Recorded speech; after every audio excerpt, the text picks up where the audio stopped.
प्यारे दोस्तों, इस वीडियो में हम आपको एक ऐसे ऊंट के बारे में बताने वाले हैं जिसने 3 भाइयों के राजों को दुनिया के सामने लाकर रखा, जिसको जानकर सभी लोगों की रूह कांप उठी। ये वाकया सुनकर यकीनन आप भी हैरान रह जाएंगे, इसलिए आपसे गुजारिश है कि इसको आखिर तक जरूर देखें। और अगर आपने वीडियो को लाइक नहीं किया है तो लाइक करने के साथ ही चैनल को सब्सक्राइब भी जरूर कर दें। चलिए देखते हैं ये वीडियो। कहते हैं किसी जगह एक शख्स रहता था जिसके 3 बेटे थे। उस शख्स ने अपने तीनों बेटों के नाम अब्दुल्ला रखे हुए थे। दिन गुजरते रहे, हत्ता कि उसे मर्जुल मौत ने मान लिया। उसने अपने तीनों बेटों को बुलाकर वसीयत की कि अब्दुल्ला को विरासत मिलेगी, अब्दुल्ला को विरासत नहीं मिलेगी और अब्दुल्ला को विरासत मिलेगी। उसके साथ ही उसकी रूह कब्ज हो गई और वो फौत हो गया। मगर अपने बेटों को हैरत में डाल गया कि कैसे फैसला करें कि किन 2 अब्दुल्ला को विरासत मिलेगी और किसी एक को विरासत नहीं मिलेगी। तीनों भाइयों ने फैसला किया कि शहर जाकर काजी से अपना मसला बयान करें और उनसे कोई हल मांगे। तीनों भाई शहर के लिए सफर पर रवाना हो गए। रास्ते में उन्होंने एक ऐसे आदमी को देखा जो अपनी किसी गुमशुदा चीज को तलाश करता फिर रहा था। उन भाइयों के पूछने पर उसने बताया कि उसकी एक ऊंटनी गुम हो गई है जिसे वो तलाश करता फिर रहा है। एक अब्दुल्ला ने पूछा, क्या तेरी ऊंटनी एक आंख से काणी थी? उस आदमी ने कहा, हाँ ऐसा ही था। दूसरे अब्दुल्ला ने पूछा, क्या तेरी एक ऊंटनी टांग से लंगड़ी थी? उस आदमी ने जल्दी से कहा, बिल्कुल सही, मेरी ऊंटनी वाकई एक टांग से लंगड़ी थी। तीसरे आदमी ने ऊंटनी के मालिक से पूछा, क्या तेरी ऊंटनी की दुम कटी हुई थी? तो उसने खुशी से कहा, बिल्कुल ठीक, मेरी ऊंटनी की दुम कटी हुई थी। बस जल्दी से बता दो मेरी ऊंटनी कहाँ है? तीनों अब्दुल्ला ने मिलकर जवाब दिया, बाखुदा हमें आपकी ऊंटनी के बारे में कोई इल्म नहीं है, हमने उसे देखा तक नहीं। ऊंटनी का मालिक उनकी ये बात सुनकर गुस्से से पागल हो गया। उसने फैसला किया कि इन तीनों को खींचकर काजी के पास ले जाएगा। उसे पूरा यकीन था कि उसकी ऊंटनी को तीनों ने ज़िबह करके खा लिया और अब अपने जुर्म को छुपाने के लिए झूठ बोल रहे हैं। ऊंटनी वाले ने जब तीनों को अपना इरादा बताया तो उन्होंने कहा, हमें कोई एतराज नहीं, क्योंकि हम खुद भी काजी के पास ही जा रहे हैं। जब ये चारों लोग काजी के पास पहुंचे तो ऊंटनी वाले आदमी ने काजी से अपना किस्सा बयान किया। काजी ने उन तीनों से कहा, जिस तरह तुम तीनों ने ऊंटनी की निशानियां बताई हैं उसका एक ही नतीजा निकलता है कि ऊंटनी तुम तीनों के पास है।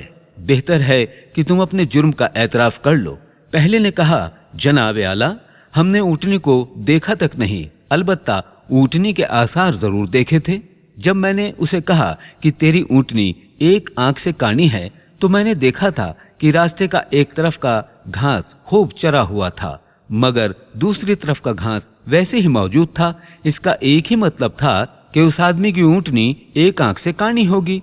दूसरे अब्दुल्ला ने कहा कि मैंने देखा था कि रास्ते में 3 कदम तो गहरे लगे हुए थे जबकि चौथा कदम जमीन पर मामूली पड़ा हुआ था, जिसका मतलब बस इतना बनता है कि ये जानवर लंगड़ा भी था। तीसरे अब्दुल्ला ने कहा, ऊंट जब राह चलते हुए अपना गोबर गिराते हैं तो दुम से इधर उधर बिखेरते हैं, जबकि जिस राह से हम आए थे वहां पर गोबर एक ही लाइन में सीधा गिरा हुआ था, जिसका एक ही मतलब हो सकता था कि ऊंटनी की दुम कटी हुई है जो अपना गोबर दाएं बाएं फैला नहीं सकती। काजी ने बगैर किसी देर के उस आदमी की तरफ देखा और कहा, तुम जा सकते हो, तुम्हारी ऊंटनी इन लोगों के पास नहीं है और ना ही इन्होंने उसको देखा है।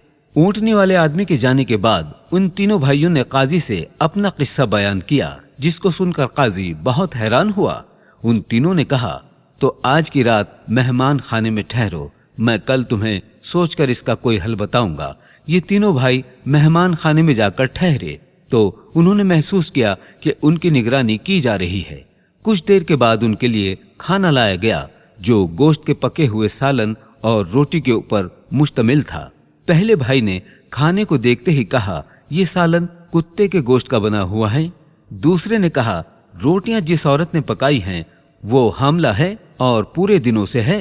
तीसरे ने कहा, यह काजी अपनी माँ की नाजायज औलाद है। बात काजी तक पहुंच गई।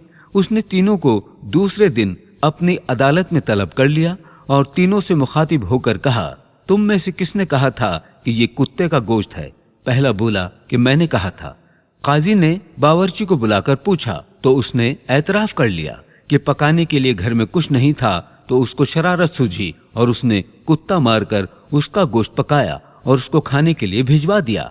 काजी ने पहले से पूछा, तुम्हें कैसे पता चला कि गोश्त कुत्ते का है? उसने बताया, गाय, बकरिया, ऊंट के गोश्त के बीच में चर्बी लगी होती है, जबकि ये सारा गोश्त चर्बी नुमा था। इसके नीचे कहीं कहीं गोश्त लगा हुआ था। काजी ने कहा, तुम वो अब्दुल्ला हो जिसको अपने बाप के माल में से विरासत मिलेगी। काजी ने दोबारा उनसे मुखातिब होकर पूछा, किसने कहा था कि ये रोटियां एक ऐसी औरत ने बनाई है जो 9 महीने के हमल के साथ है और अपने पूरे दिनों के साथ है? जवाब में दूसरे ने कहा, मैं हूं जिसने ये कहा था। काजी ने पूछा, तुम्हें क्यों कर लगा? तो उसने कहा कि मैंने देखा कि रोटियां एक तरफ से फूली हुई हैं और खूब पकी हुई थीं, जबकि दूसरी तरफ से कच्ची और मोटी रह गई थी। मैंने यही नतीजा निकाला कि रोटियां बनाने वाली एक ऐसी खातून है जिससे तकलीफ के मारे ज्यादा झुका नहीं जा रहा था और वो सामने की चीज भी नहीं देख पा रही थी। इसका मतलब यही बनता था कि वो औरत हामला है और रोटियां बनाने में तकलीफ महसूस कर रही है। काजी ने दूसरे से कहा कि तुम वो अब्दुल्ला हो जिसे बाप की विरासत में से हिस्सा मिलेगा। फिर काजी ने तीनों से मुखातिब होकर पूछा कि ये किसने कहा था कि मैं वालिदुल हराम हूँ? तीसरे ने कहा कि ये मैंने कहा था। काजी उठकर अंदर चला गया और अपनी माँ से पूछा कि क्या ये बात सच है कि मैं एक नाजायज औलाद हूँ? तो उसकी माँ ने कहा कि हाँ, ये सच है कि तुम मेरी एक नाजायज औलाद हो। काजी ने वापस आकर उस तीसरे अब्दुल्ला से पूछा, तुम्हें क्यों कर मालूम हुआ कि मैं अपनी वालिदा की एक नाजायज औलाद हूँ? उसने जवाब दिया, अगर तुम हलाली होते तो मेहमान खाने में हम पर निगरानी मुकर्रर न करते, ना ही कुत्ते का गोश्त पकवाकर हमें खिलवाते और ना ही कच्ची रोटियां किसी मजलूम औरत से बनवाकर हमें खिलवाते। काजी ने उसे मुखातिब होते हुए कहा, तुम वो अब्दुल्ला हो जिसे बाप के माल में से हिस्सा नहीं मिलेगा। तीसरे ने हैरत के साथ काजी को देखा और पूछा, मगर ऐसा क्यों? काजी ने कहा, क्योंकि एक नाजायज औलाद ही दूसरे वालिदुल हराम को ठीक तरह से पहचान सकती है और तुम भी मेरी तरह एक नाजायज औलाद हो।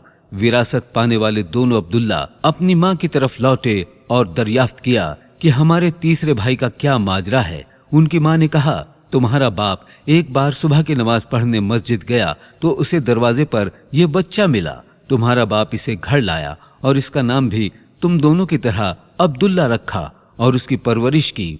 तो प्यारे दोस्तों, ऐसी होती है अरबों की हकायात जिसमें हिकमत के दर्स होते हैं। ये मजमून अरबी से लेकर आपके लिए तर्जुमा किया गया है। उम्मीद करता हूँ कि वीडियो आप दोस्तों को पसंद आई होगी। मजीद ऐसी वीडियोस देखने के लिए हमारे चैनल को सब्सक्राइब करें और दिन की ताज़ा तरीन अपडेट के लिए चैनल पर मौजूद घंटे के बटन को दबा दें ताकि हमारी हर नई आने वाली वीडियो सबसे पहले आप तक पहुँचे। मुझे दीजिए इजाज़त। जिंदगी रही तो अगली बार एक और वीडियो लेकर आपकी खिदमत में हाजिर होऊंगा। तब तक के लिए खुदा हाफिज।